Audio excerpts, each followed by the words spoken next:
Buenos días, jóvenes. Vamos a desarrollar el día de hoy la patología de colon, primero la patología maligna y luego, bueno, vamos a la segunda parte, luego del break, vamos a empezar a tratar lo que es patología de la vía biliar. Bien. Desde un punto de vista anatómico, el colon se extiende desde el ilio hasta el recto. En promedio tiene una longitud de 1,45 m a 1,65 m de longitud de extensión. A nivel del ciego, que es la primera porción, vamos a tener una circunferencia total de 28 centímetros, mientras que a nivel distal, a nivel del colon sigmoides, esta alcanza solo 14 centímetros. De aquí rápidamente podemos decir, si tenemos una tumoración, una patología neoplásica, esta va a producir más cuadro obstructivo cuando está a nivel del colon izquierdo y del colon sigmoides. ¿Por qué? Porque el diámetro del colon sigmoides y del colon izquierdo es menor, diferente del ciego y del colon ascendente, donde el diámetro es mayor. Entonces, hay más patología obstructiva en el colon a nivel del colon sigmoides y del colon descendente en relación a patología obstructiva, que es raro que se presente a nivel del ciego y del colon ascendente. El famoso cile de todo el tracto digestivo, fibras musculares longitudinales externas y circulares internas, a nivel del colon, las fibras longitudinales se agrupan en tres cintas o llamadas tres bandaletas que se llaman las tenias. O sea, las fibras longitudinales a nivel del colon se ubican en tres lugares, a disposición de tres cintas a lo largo de todo el colon. Son tres bandaletas que vendrían a ser las zonas de mayor reforzamiento de la pared del colon. Entonces, entre tenia y tenia solamente tenemos fibras musculares circulares internas y es a nivel de la tenia donde se encuentra el mayor reforzamiento de la pared del colon. Después, a nivel del sigmoides, tenemos unas prominencias de grasa que se llaman los apéndices epiploicos. Esto está presente en el colon sigmoides y en el colon descendente. Son porciones fijas al retroperitoneo, el colon derecho, ascendente, el colon descendente, y son porciones móviles que tienen como factor de riesgo para poder volvularse el colon sigmoides, el ciego y el colon transverso. Topográficamente se encuentra relacionado el colon transverso con la curvatura mayor del estómago a través del epiplon mayor o epiplon gastrocólico. Les dije, la porción fija es el colon ascendente y colon descendente, que se encuentra fija hacia el retroperitoneo gracias a unas repliegues peritoneales llamadas la fascia de Toll 1 y la fascia de Toll 2. Y son móviles el ciego, el transverso y el colon sigmoides. En cuanto a la irrigación del colon está dada gracias a dos arterias, la mesentérica superior, que va a dar irrigación desde el apéndice cecal, el ciego, el colon ascendente, hasta la mitad proximal del colon transverso, y la mesentérica inferior, que va a dar irrigación desde la mitad distal del colon transverso, el colon descendente, el colon sigmoides, y termina dando irrigación al tercio superior del recto mediante su rama terminal, la arteria hemorroidal superior. Aquí vemos esta presencia de tejido graso, apéndices epiploicos sobre el sigmoides y el colon izquierdo. La irrigación, ya le dije, entonces se hace gracias a la arteria mesentérica superior, la mitad derecha del colon, y mesentérica inferior, la mitad izquierda del colon. Entre ambas van a haber anastomosis y a nivel del colon transverso estas anastomosis toman como nombre el arco de Riolano y en todo el colon el arco paracólico de Drummond. tercio superior del recto, es irrigado por la rama terminal de la arteria mesentérica inferior, la arteria rectal superior, también llamada hemorroidal superior, hasta el tercio superior del recto. Y el drenaje venoso se realiza con venas que van a tener el mismo nombre. La vena mesentérica superior, que va a recoger la sangre de la mitad derecha del colon, y la vena mesentérica inferior, que va a recoger la sangre desde el tercio superior del recto, colon sigmoides, colon descendente, el ángulo esplénico y la mitad distal del colon transverso. Se forma entonces la vena mesentérica inferior, que recoge la sangre de la mitad izquierda del colon. Esta vena asciende de manera oblicua para alcanzar la cara posterior del páncreas y allí se va a unir a la vena esplénica, que viene del vaso. Entonces, la vena esplénica, que drena la sangre venosa del vaso, se va a unir a la vena mesentérica inferior. Y de esta unión se va a formar el tronco espleno-mesentérico, tronco venoso espleno-mesentérico o también llamado espleno-mesaraico. De allí estamos aquí detrás del páncreas. Esta va a marchar oblicuamente hacia la derecha y se va a unir a la vena mesentérica superior, que dije recoge la sangre venosa de la mitad derecha del colon. Asciende entonces el tronco espleno-mesentérico, se une a la vena mesentérica superior y va a formar la vena porta, aproximadamente a nivel del cuerpo vertebral de L2. Y aquí lo ya dicho, vena mesentérica inferior se une a la vena esplénica detrás del cuerpo del páncreas, va oblicuamente a la derecha y se une a la vena mesentérica superior y forma la vena porta. Esta se va a dirigir hacia el hilio hepático y va a ingresar a este a través del surco transverso, conjuntamente con la tríada portal, que como sabemos está formado de la vena porta, la arteria hepática y la vía biliar. En cuanto al drenaje linfático del colon, tenemos que la mitad derecha del colon, los ganglios que están ubicados cercanos a la víscera y alrededor de las raíces de la mesentérica superior. Para los tumores que están en la mitad derecha del colon, esos ganglios corresponden a N1. Si yo tengo un tumor en el colon derecho, ya sea el ciego o el ascendente, y encuentro ganglios positivos en el territorio de la mesentérica inferior, esto ya constituye N2. De la misma forma, si nosotros tenemos un tumor en el colon sigmoides y colon descendente, su N1 para este tumor van a ser los ganglios que están adosados hacia la pieza quirúrgica y aquellos que están hacia el vaso mesentéricos inferiores. Pero si tenemos ganglios positivos en el territorio de la mesentérica superior, estos ya son para este tumor N2. Bien. Veamos ahora el cáncer colorectal. Patología relativamente frecuente oncológica a nivel mundial, constituye la tercera neoplasia más frecuente.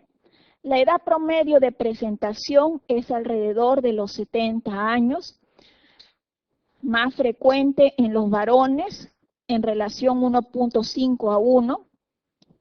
Y esta es una patología oncológica en la cual se ha estudiado y se ha desarrollado grandes alternativas de tratamiento, de expectativas de tratamiento que ofrecen buena sobrevida. Tal es así que nosotros podemos tener un cáncer de colon independiente del T, incluso que puede llegar a la serosa o a los órganos vecinos, independiente del M. Si tenemos una metástasis confinada a un solo órgano, digamos hígado, o confinada solo a dos órganos, hígado y o pulmón, o sea, tengo un cáncer de colon metastásico, ya sea hígado y o a pulmón, ese paciente con cáncer colorectal metastásico, bien tratado, puedo ofrecerle una sobrevida de 60% a los 5 años, que es alta para ser paciente oncológico. Es decir, estadio clínico 4 metastásico.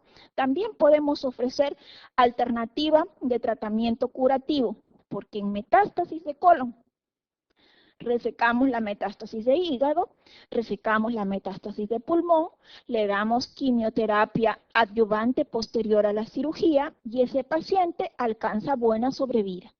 Entonces, una sobrevida a los 5 años alrededor del 60%. La mayoría de los cánceres se llama cáncer colorectal porque se habla de que todo esto es una sola enfermedad, cáncer colon y recto. La mayoría de estos aparecen a partir de un pólipo. La presencia de un pólipo colorectal es frecuente a partir de los 40 años, independientemente del sexo, relativamente más frecuente en los varones que en mujeres, pero a partir de los 40 años cualquier adulto puede presentar un pólipo, ya sea en recto o en colon. Entonces, a partir de ese pólipo, que con mayor frecuencia es un pólipo adenomatoso, o sea, un adenoma, pólipo adenomatoso o adenoma, que crecen de manera esporádica, no porque tengan familiares con pólipos y yo tengo pólipos, no, porque crecen de manera esporádica.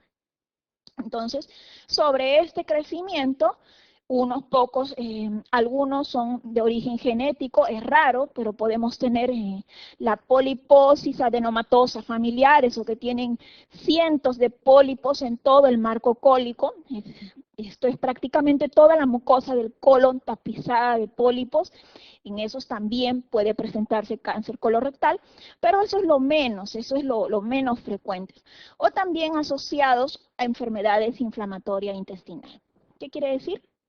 Que en términos generales, el cáncer colorectal con mayor frecuencia crece de novo. El 80% de cáncer colorectal crecen de novo sobre un pólipo que crece y de manera inflamatoria, este pólipo se inflama al paso de las deposiciones y a lo largo de los años, un pólipo en 15 años puede degenerar sobre la mucosa del pólipo una displasia y posteriormente un carcinoma.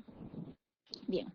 Menos frecuente es que ocurra en los grandes síndromes genéticos como la poliposis adenomatosa familiar o como el cáncer colorectal hereditario sin poliposis o como en el síndrome de Peutz-Jeghers sobre los pólipos amartomatosos, también puede crecer cáncer de colon, o también en enfermedades inflamatorias intestinales. Bien. Entonces tenemos que en la población en general hay un riesgo elevado, mediano, un riesgo elevado y riesgo muy elevado de desarrollar cáncer colorectal. Se dice que un riesgo mediano lo tiene la población en general por encima de los 50 años sin tener ningún factor de riesgo. Un riesgo elevado de cáncer colorectal, aquellos que tienen antecedentes de personales de adenoma, es decir, que ya tenían diagnosticado un pólipo adenomatoso o que tienen cáncer colorectal, este puede ser metacrónico y volver, o que son familiares de primer grado de menores de 60 años, o varios familiares de primer grado con cáncer de colon, la enfermedad de Crohn, la acromegalia, la rectocolitis hemorrágica.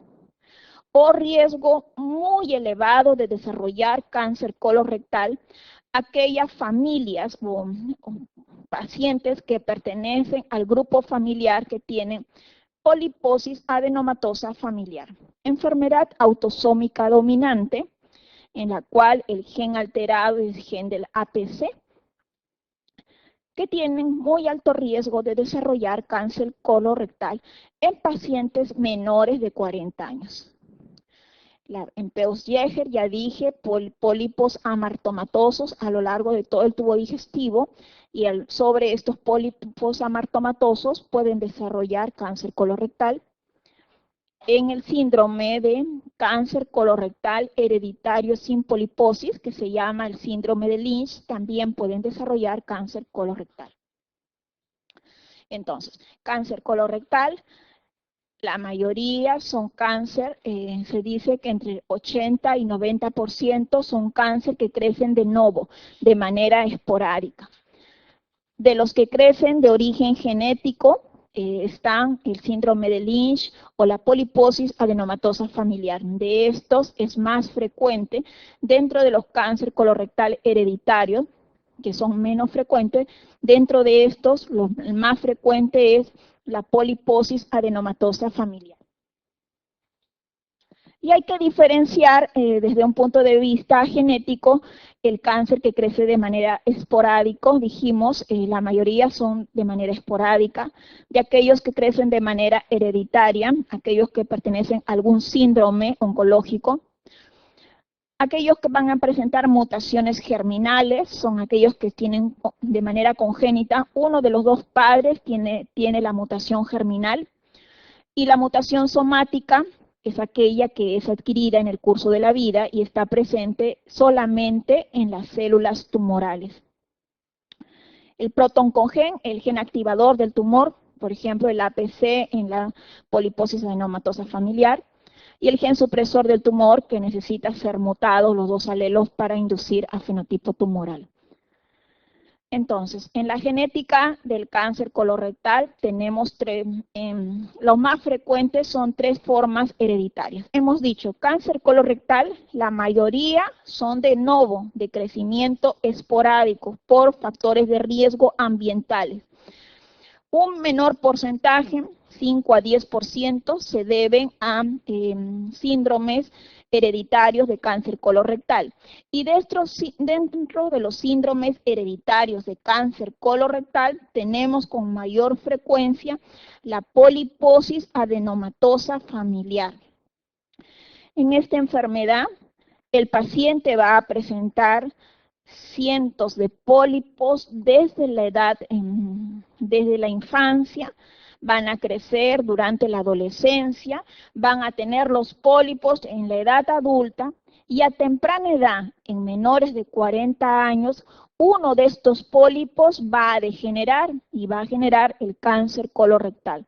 Es por esto que ante esta alto riesgo, una población de alto riesgo de desarrollar cáncer, se dice que la única manera de prevenir el cáncer de colon y recto en este grupo de pacientes es realizando una proctocolectomía total.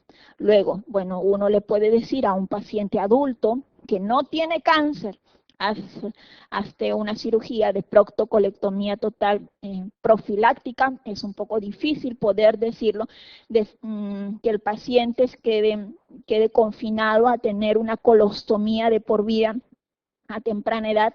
Entonces uno trata de acercarlo más, hacerle seguimientos cercanos, y lo más cercano a los 40 años o antes, si es que se ha diagnosticado ya la displasia severa en alguno de los pólipos, indicar la proctocolectomía total, porque este paciente tiene muy alto riesgo de desarrollar cáncer.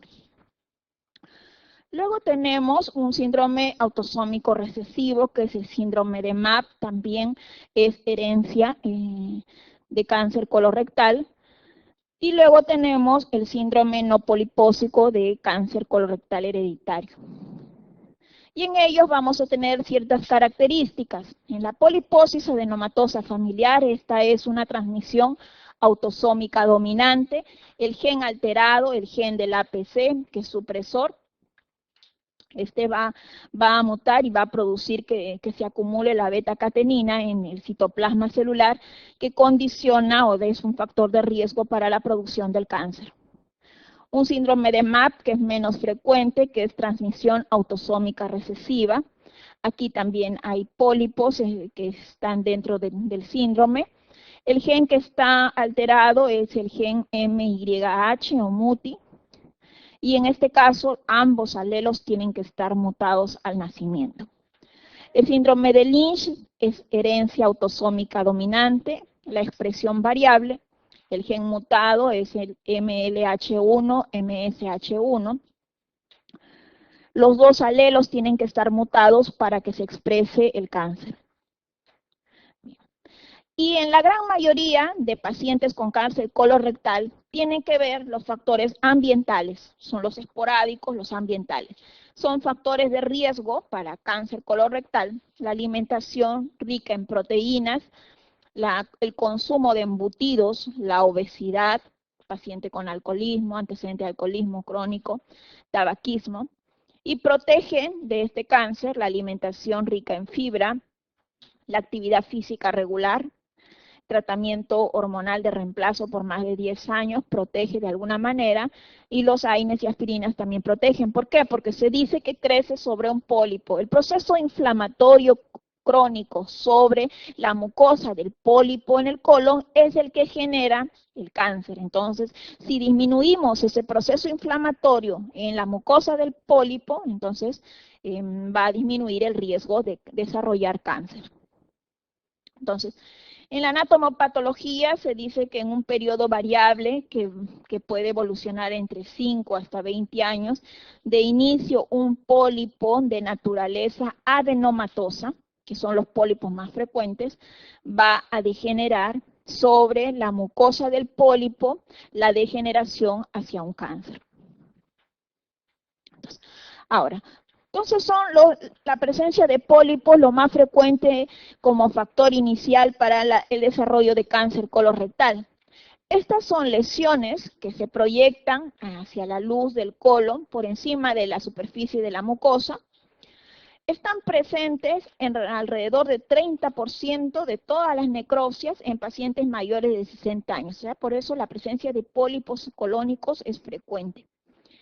Y casi el 80% de ellos son pólipos de naturaleza adenomatosa, que también se llaman pólipos neoplásicos.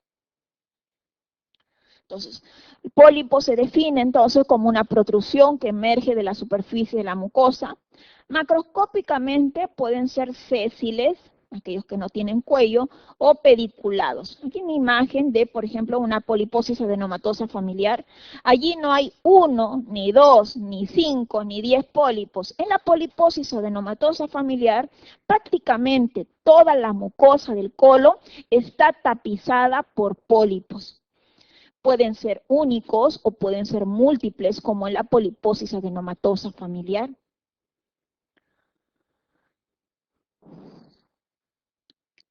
Esta es una de las clasificaciones de los pólipos. Se pueden clasificar, ya sea pedunculado o sésil, como neoplásicos, son los pólipos adenomatosos.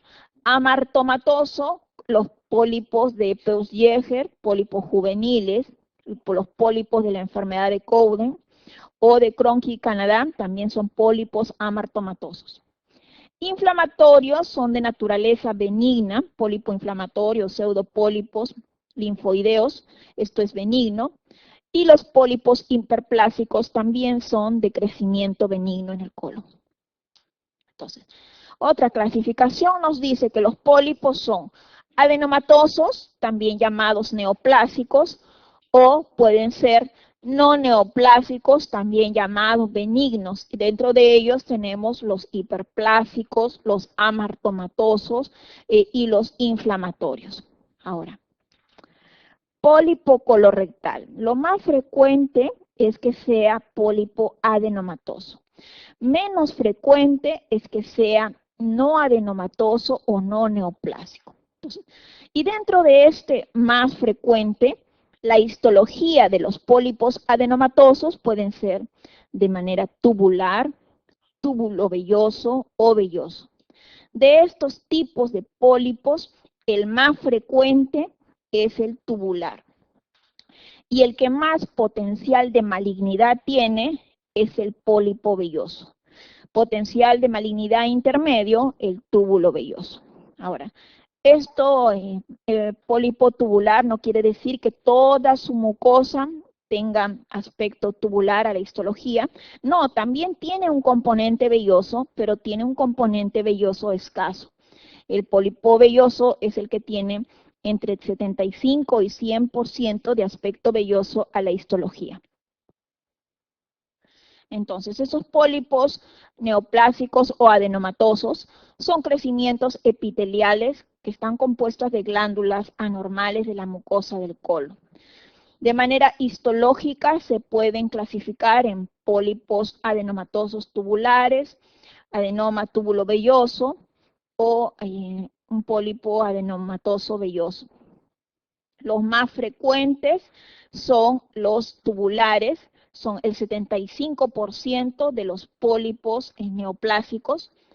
Tienen un componente velloso hasta en 25% y por lo tanto este componente velloso les da un porcentaje de poder convertirse en malignos y este porcentaje es bajo, alrededor de 5%.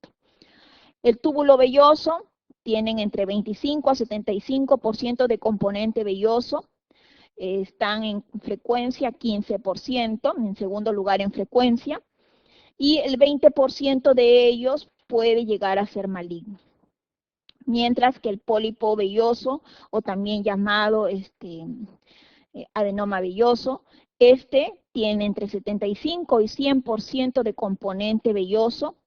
Son los menos frecuentes, felizmente son los menos frecuentes, pero son los más malignos. Entre 35 a 40% de ellos van a degenerar en una malignidad. Entonces, en el colon, el pólipo más frecuente es el pólipo adenomatoso, también llamado adenoma. Dentro del grupo de pólipos adenomatosos o adenomas, el más frecuente es el que tiene características tubulares y tiene bajo riesgo de malignidad.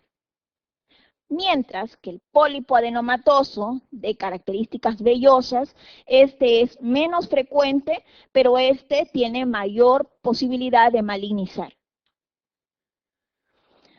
Otra clasificación de los pólipos dicen que son epiteliales, el hiperplásico, el inflamatorio, que son benignos, los amartomatosos, que son los característicos de Peutz-Jeghers, y los neoplásicos, también llamados adenomatosos, o subepiteliales o no epiteliales o submucosos, los lipomas, los leiomiomas, los hemangiomas y los neurofibromas.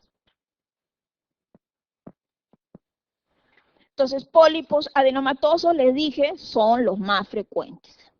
Tienen un riesgo de malignización en relación a su porcentaje de componente velloso. Los pólipos, la mayoría son asintomáticos, pero si dan síntomas, estos van a ser rectorragia, cambios en el hábito intestinal, pueden presentar intususcepción, así como el divertículo de Meckel, que se puede meter dentro de la luz del intestino, igual el pólipo puede ingresar dentro de la luz del colon a hacer intususcepción. La edad de presentación promedio por encima de los 50 años. Más frecuente en varones. Ahora, yo tengo un paciente adulto que tiene 52 años y tiene un pólipo. Ese pólipo es esporádico, ese pólipo es adquirido, ese pólipo no pertenece a un síndrome hereditario de poliposis. Si yo tengo un paciente de 40 años que tiene un pólipo, entonces esta es una edad de presentación temprana del pólipo. Y como sabemos que el pólipo en el tiempo puede evolucionar a cáncer, se presume que si yo encuentro un pólipo por debajo de los 50 años, ese paciente pertenece al grupo de cáncer colorectal hereditario, o sea, pertenece a una familia de cáncer colorectal hereditario. Entonces, por encima de los 50 años, ok, fue esporádico, seguimientos, colonoscopías. Por debajo de los 50 años, probablemente es hereditario y con mayor riesgo desarrolle cáncer. Entonces, los pólipos, ya hemos visto, los adenomatosos son tubulares, vellosos, túbulo-vellosos. Son más frecuentes los tubulares y son menos frecuentes los vellosos. Hasta 8% de los pólipos adenomatosos van a degenerar en displasia severa y en cáncer. 5% van a terminar como un carcinoma invasor. El porcentaje velloso o el componente velloso en el pólipo adenomatoso va a generar el riesgo de malignidad, mientras que los tubulares malignizan en bajo porcentaje. También se habla de mayor riesgo cuanto más grande es. Los que tienen menos de 1 centímetro en tamaños tienen bajo riesgo de malignizar. Los que tienen más de 2 centímetros tienen mayor riesgo, hasta 50% de malignizar. Entonces, factor de riesgo de malignidad de un adenoma o pólipo adenomatoso que tenga más de 1 centímetro, que tenga más de 25% de componente velloso o que tenga en la biopsia displasia de alto grado. Bien, la clínica ya vimos son asintomáticos y cuando dan síntomas hay hematoquesia, obstrucción por intususcepción, dolor abdominal o secreción de moco o diarrea. Macroscópicamente a la colonoscopía, la clasificación más utilizada es la de llamada. Y la de llamada es llamada 1, es un pólipo ligeramente elevado. La llamada 2 es aquel que es sésil. Llamada 3, subpedunculado. Y llamada 4 es el pólipo pediculado. La evolución va desde una mucosa normal. El gen alterado, el del APC, va a generar una hiperproliferación de la mucosa del colon y se va a formar un pólipo adenomatoso o adenoma. Se continúa con la mutación del gen KRAS y vamos a tener un adenoma temprano, un adenoma intermedio y finalmente un adenoma tardío, el que puede degenerar hacia un carcinoma invasor. El riesgo a mayor tamaño del pólipo, dijimos por encima de 1 centímetro, mayor riesgo de malignidad. Que sea componente velloso, mayor riesgo de malignidad. Entonces los pólipos que crecen muy despacio tardan 2 a 3 años en alcanzar 1 centímetro, 7 a 10 años en desarrollar un cáncer colorectal macroscópico. El mayor riesgo por encima de 1 centímetro, el mayor riesgo con el componente velloso. Es factor de mal pronóstico, ya vimos el tamaño, el componente velloso, la presencia de displasia severa, que hayan úlceras sangrantes o irregulares en la mucosa del pólipo, y el riesgo de degeneración maligna en pólipos está también en el tiempo. O sea, si yo tengo por debajo de los 50 años un pólipo, este probablemente va a degenerar en 2% a los 5 años, pero luego si tengo 20 años de evolución de un pólipo, lo más frecuente es que este 24% degenere. A mayor tiempo, mayor posibilidad de degeneración por el proceso inflamatorio crónico que sufre la mucosa del pólipo. Y el tratamiento es la resección endoscópica, todo aquel que sea mayor de 1 centímetro. La mayoría de pólipos pueden resecarse por vía colonoscópica. Se debe extirpar todo el pólipo mayor de 1 centímetro, casi 1 centímetro. La revisión de la anatomía patológica nos dirá si esto simplemente era histología benigna o si ya tenía un componente de displasia severa o de cáncer. Y hay que hacer seguimientos con colonoscopía cada 3 a 6 meses posteriores. Si es más de 2 centímetros, hay mayor riesgo de que este sea un cáncer. Es un factor de mal pronóstico, entonces se reseca el segmento de colon comprometido y hay que hacer un seguimiento posterior igual con colonoscopías. La clasificación de Viena trata de ver el grado de malignidad del pólipo y hay, de acuerdo a la clasificación de Viena de los pólipos adenomatosos, tenemos la categoría 1, cuando no hay displasia, no hay neoplasia, categoría 2, cuando está indefinido, categoría 3, que hay una neoplasia de bajo grado, la categoría 4 ya es cuando hay cáncer. Hay una 4.1, una displasia de alto grado, 4.2, un cáncer in situ, 4.3 es sospecha de invasivo y 4.4, cáncer intramucoso. La categoría 5 es un cáncer infiltrante en la submucosa del pólipo. Hablamos de que los cánceres de colon rectal hereditarios eran los menos frecuentes, pero de ese grupo de cáncer colorectal hereditario infrecuente, la mayor frecuencia lo tiene la poliposis adenomatosa familiar.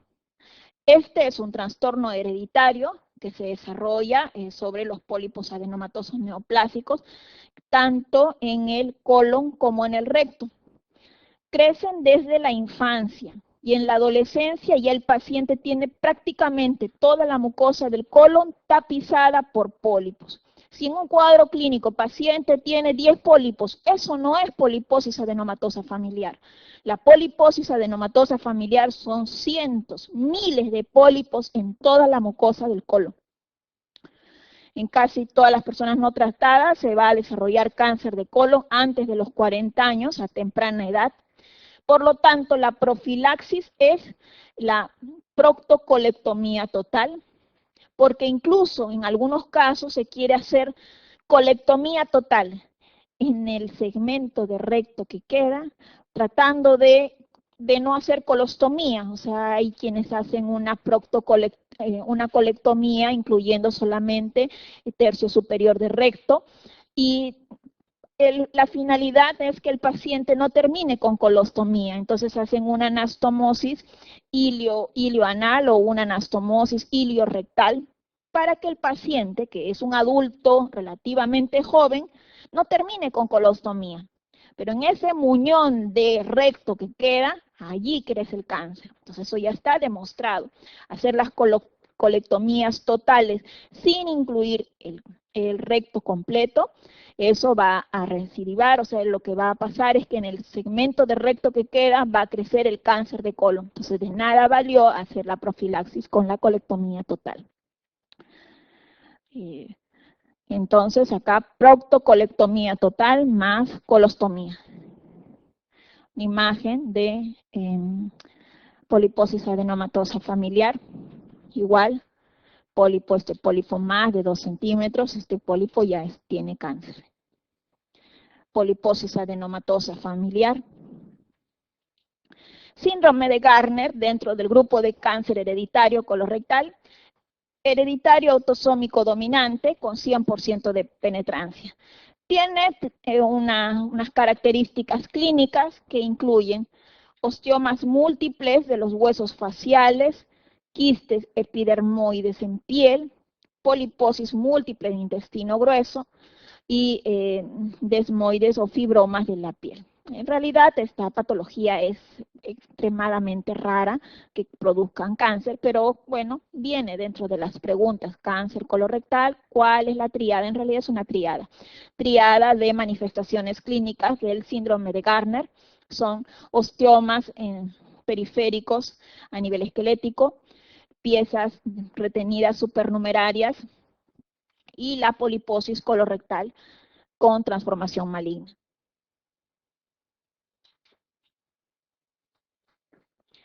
Bien, ya habíamos visto, es más frecuente el cáncer colorectal en los países occidentales, en poblaciones socioeconómicas altas, en Estados Unidos, Australia, Nueva Zelanda, Europa Occidental, es más frecuente el cáncer colorectal. En América Latina el índice es bajo, el riesgo de desarrollar cáncer de colon es de 5% en la población en general a lo largo de toda su vida, y de 6 a 8% cuando se presentan en menores de 40 años. ¿Dónde es más frecuente? 2/3 de los tumores colorectales se localizan en el colon. Entonces, en el síndrome colorectal, más frecuente es que se localice en el colon. Y de esta localización en el colon, es más frecuente que se localice a nivel del colon sigmoides. En segundo lugar, en el ascendente, menos frecuente en el colon izquierdo. Los linfáticos, dijimos, en el colon derecho, N1 son los tributarios de la mesentérica superior, y en el colon izquierdo, N1 los tributarios de la mesentérica inferior. Si pasan al otro lado y tengo tumor en el colon izquierdo y tengo ganglio positivo en la mesentérica superior, eso ya pasa a ser N2. La diseminación del cáncer colorectal va a ser propagación directa de los plexos linfáticos por continuidad hacia órganos vecinos, por vía venosa o por implantes tumorales por el peritoneo. Con mayor frecuencia, este cáncer tiene propagación por los ganglios linfáticos. En la anatomía patológica, El invasivo es aquel que va a traspasar la capa muscular.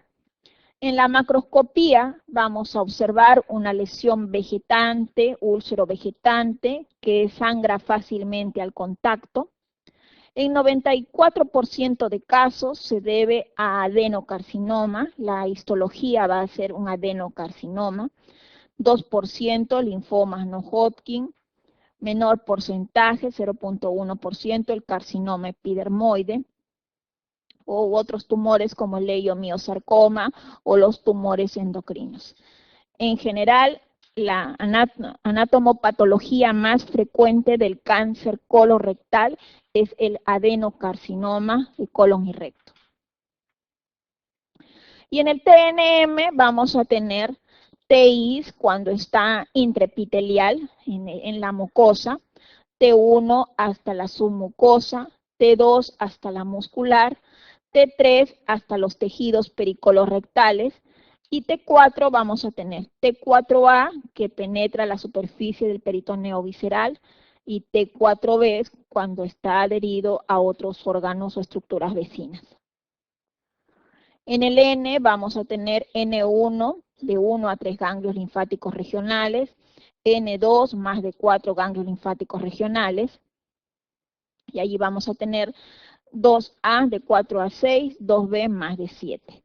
En cirugía oncológica colorectal, para decir que es una cirugía oncológica adecuada, se deben resecar un mínimo de 12 ganglios linfáticos que estén cercanos a la pieza quirúrgica. Es decir, cuando se hace un tumor de colon derecho, y la indicación quirúrgica va a ser hemicolectomía derecha.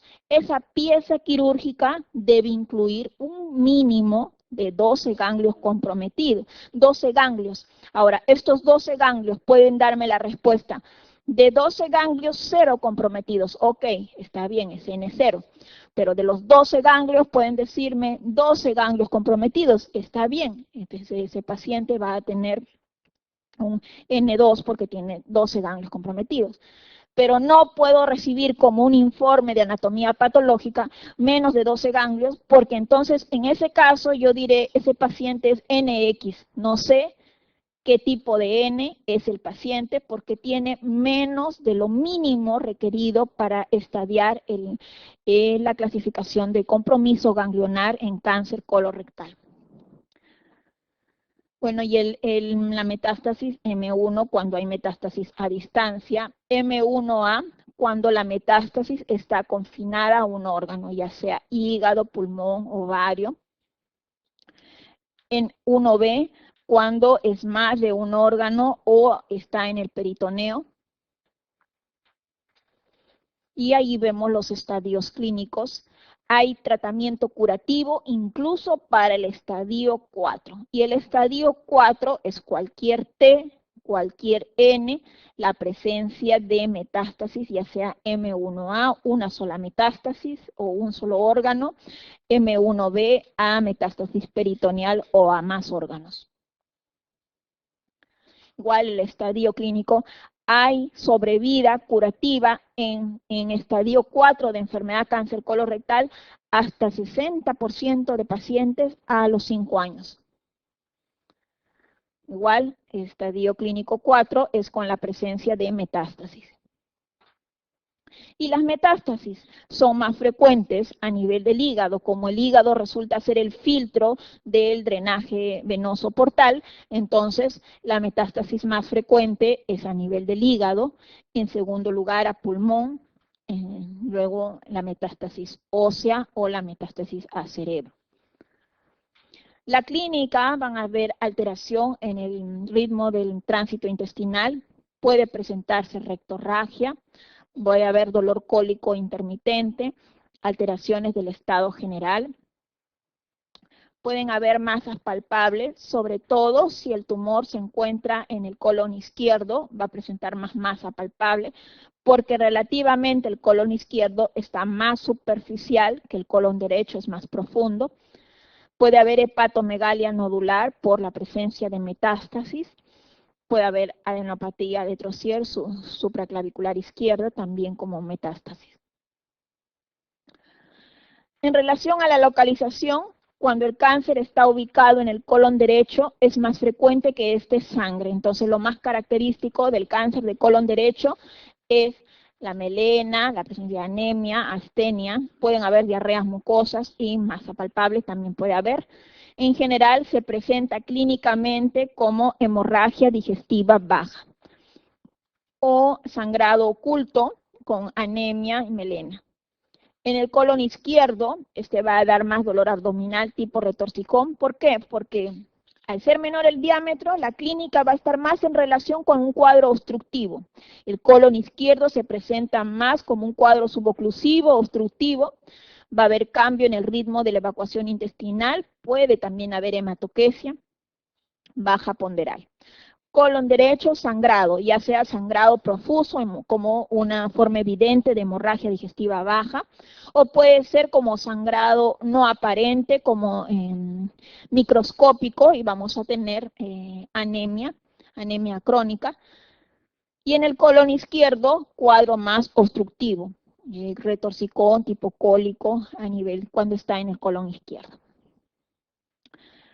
En los exámenes complementarios que se deben de pedir para el diagnóstico, tenemos en el laboratorio, hay que pedir un hemograma donde vamos a tener la presencia de la anemia.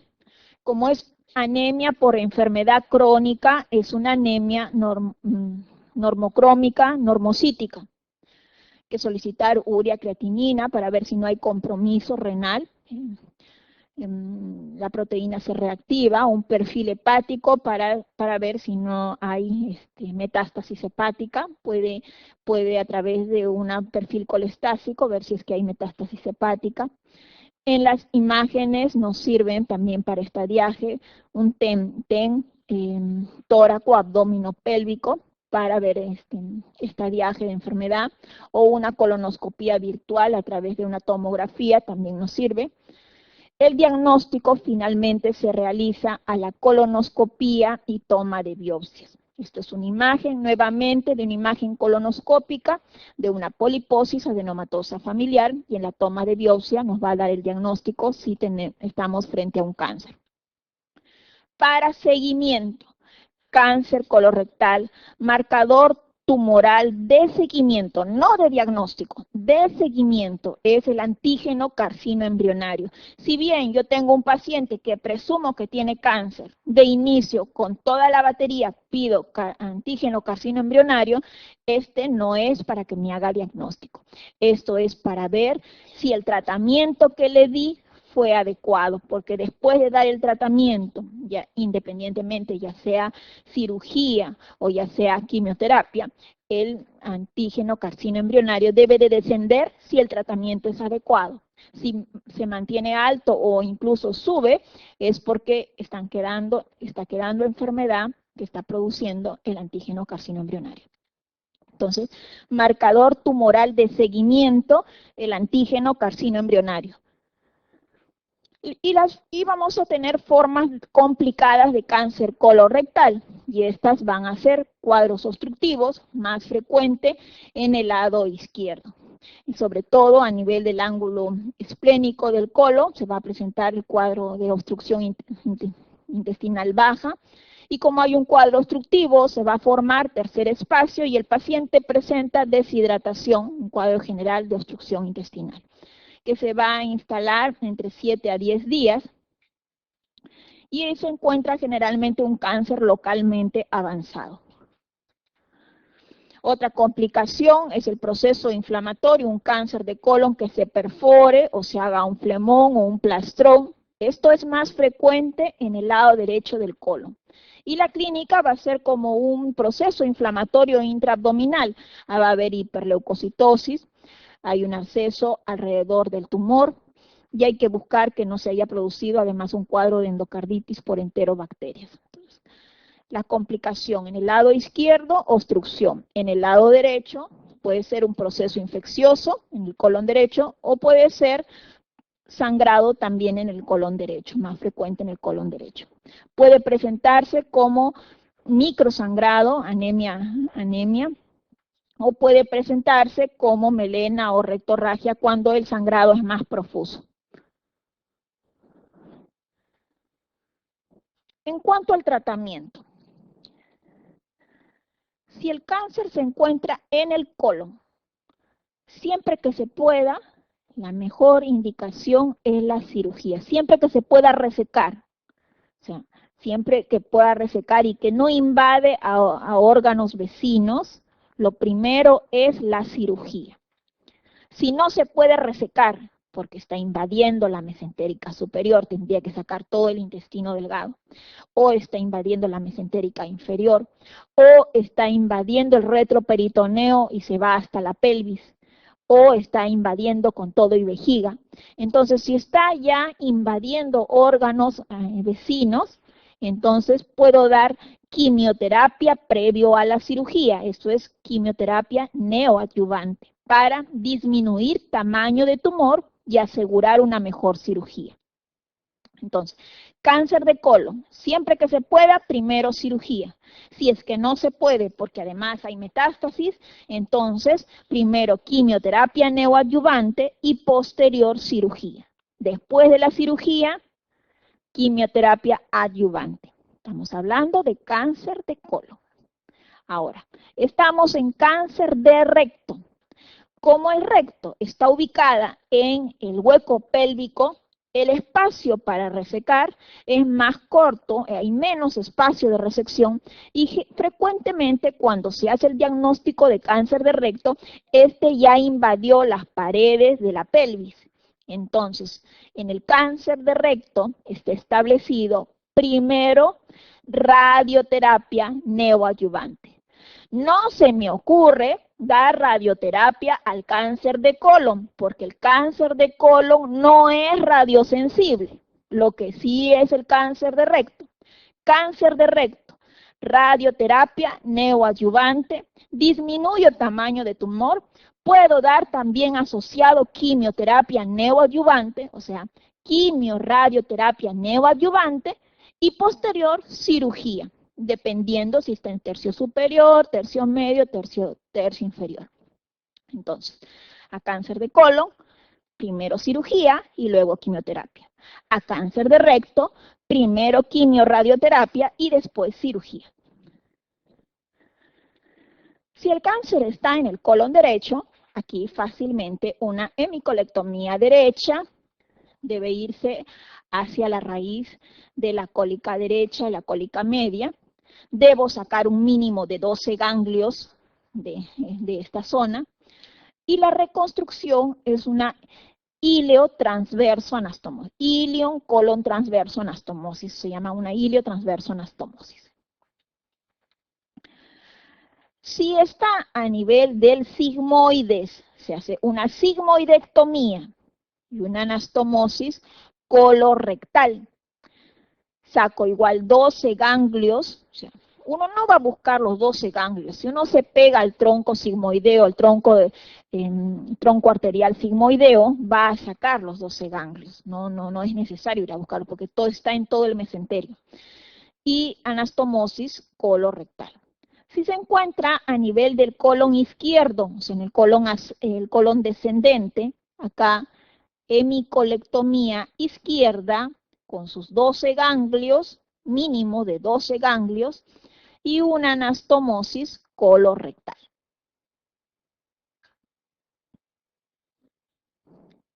Sigmoides, se reseca el sigmoides, mínimo de 5 centímetros de margen libre de enfermedad hacia ambos lados, proximal y distal, y una anastomosis colorectal.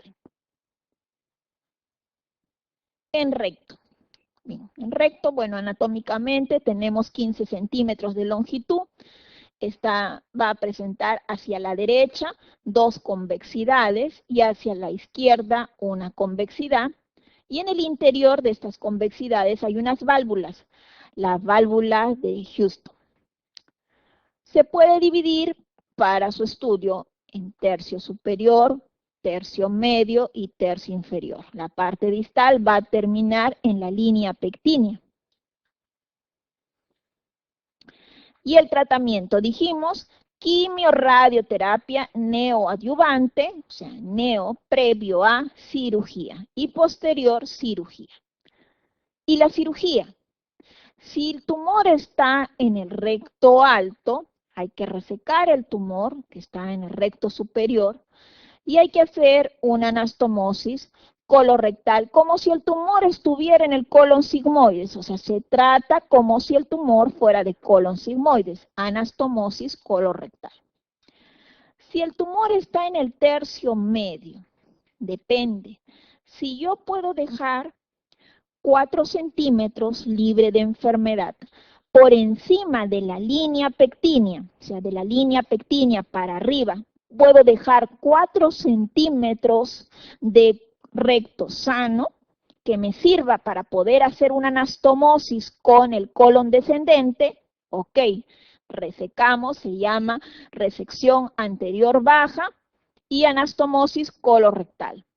Pero si no puedo dejar 4 centímetros libre de recto por encima de la línea pectínea, ok, entonces resecamos todo el recto y hacemos una colostomía terminal, es decir, una amputación abdominoperineal o también llamada operación de Miles. Si está en el recto bajo, definitivo, no voy a dejar 4 centímetros por encima de la línea pectínea. Aquí se reseca todo el recto. Hay que hacer una proctectomía total y una amputación abdominoperineal o resección abdominoperineal con colostomía terminal en el flanco izquierdo. Entonces, en recto alto, anastomosis colorectal. En recto medio, puedo hacer una anastomosis colorectal o puedo hacer una amputación abdominoperineal. En recto inferior, aquí sí, todos van a amputación abdominoperineal.